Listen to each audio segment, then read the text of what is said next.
Now the tools needed here today is a Phillips screwdriver. We have some pry bars and a small flathead screwdriver, along with a pair of bulbs we picked up at the auto parts store. These are 2057s. They fit this vehicle. This is less than 15 bucks at the auto parts store, and I picked up a spare for when the next one goes out. We're going to start with our flathead screwdriver, and there are two plastic tabs on the side of the vehicle here. We're going to take our flathead screwdriver and go right in at the top. There is a little slot here that allows you to go in and pry this tab up, and the tab will come out, and it's still stuck, but we're going to pull it up and release it. That'll expose one Phillips screw.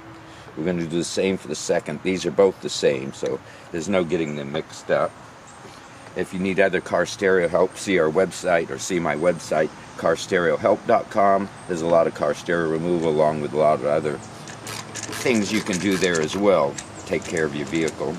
We're going to remove these two Phillips screws, and then I'm going to show you some do's and don'ts on how to get this off. I only say do's and don'ts because I've already done this once, so I know how to do it the second time. So we've removed the screws. We're going to take our pry bar, and we're going to go back behind here and try and pry this off. Now this whole tail light assembly will remove straight off the back of the vehicle. It does not come out off the side of the vehicle. We have two pins that sit in over here on the side that go straight into little rubber grommets to secure the side of this, along with a clip up towards the front. Now, one of the don'ts about this when it comes to trying to pry this off is do not go to the front and pry this off. The reason for that is you will be gluing a part of this tail light back on, which I'll have to do here in a little bit. But we're going to take the pry bar and we're going to start up here and pry, and we're going to try and remove this back. At the same time, we're going to put our hand on the side and try and, with pressure, try and help pull this straight back as well. And we'll see how this goes. Okay. Now, I didn't say this was going to be easy.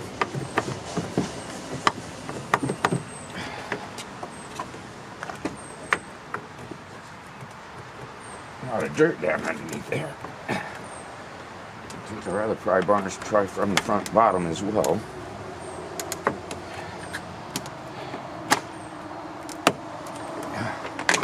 There we go. And this pops off. Now what we have here is the little slot for the clip that sits up in front. This is, you're going to have to line it up when it slips back on. You'll be able to see it from the edge. You won't be able to see it from the camera angle. But we also have the two pins that go in the two rubber grommets here. Now we're going to remove the brake light. We have the running light, which has several wires to it, and the brake lights are the bottom ones here, or the ones here. And we're going to turn this counterclockwise. This should release and come up out of the opening. And see if it gives us not much play there, but we can see this is a burnt bulb. This bulb pushes down.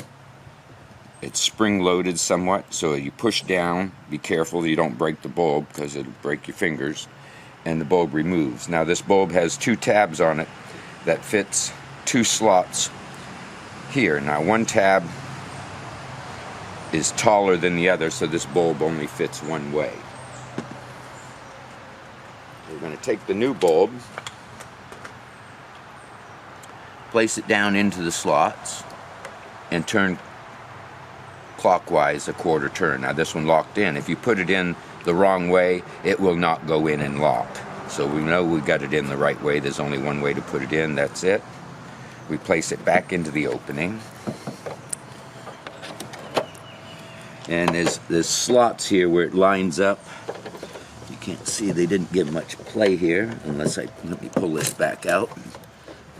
Separate this a little bit, gives a little bit of play. But if you're looking at the base, the plastic base down here, there are four notches. One is larger than the other. And if you look over at the opening here, one notch is open larger than the other. So we want to line the large opening with the slots. This should be able to fit right back down in. Okay, there we go. And we're going to turn it clockwise, quarter turn, and that's it. Now, this is the tricky part. We're going to line this back up, place I can see how the pin, the front clip, will mate with the opening here. I can see that. And then line the 2 pins up. This will slide right back into place and snap it into place. We now have our brake light back. We're going to put the screws back in, the covers back on, clean this up a bit, and set to go. Hope this video has been helpful. Please subscribe and continue watching for what's coming.